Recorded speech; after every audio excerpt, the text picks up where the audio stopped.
Hey everyone, welcome back to Gadgets Daily. Today, we're diving into the unboxing of Apple's brand new M4-powered Mac Mini. This latest version launched in November 2024 alongside the updated MacBook Pro and iMac, bringing some seriously impressive changes, and I can't wait to show you what it has to offer. Let's start with the design. Apple has totally reimagined the Mac Mini, and it's now a compact 5 by 5-inch powerhouse. Yes, it's tiny, but it's packed with power. It looks incredible on any desktop and can be configured with either the M4 or M4 Pro chip. No M4 Max option here, but with these two configurations, you still have plenty of power to handle anything from casual use to heavy video editing and gaming.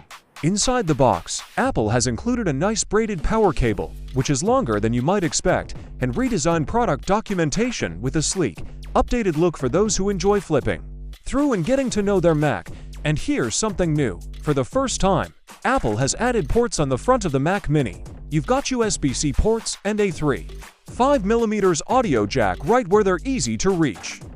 Around the back, you'll find even more connectivity options. There are 3 Thunderbolt for ports, or if you go with the M4 Pro model, you'll get Thunderbolt 5 instead. The HDMI port now supports 8000 output, so if you're pairing it with a high-res monitor, you're going to love the crisp visuals and vibrant graphics this setup can deliver. And yes, the power button is placed on the bottom, which some people found surprising, but in my experience, it's really not an issue. The versatility of the M4 Mac Mini is outstanding, and compared to the previous generation, it truly earns its Mini name. I got my hands on this model early through a special loan from Apple, and I've been putting it through its paces with video production, graphic design, and some gaming. It handles it all with ease, and I'm genuinely impressed by how much power Apple has packed into such a small device. If you're curious about anything specific with the M4 Mac Mini or the M4 chip, drop your questions in the comments. I'd love to hear what you're interested in.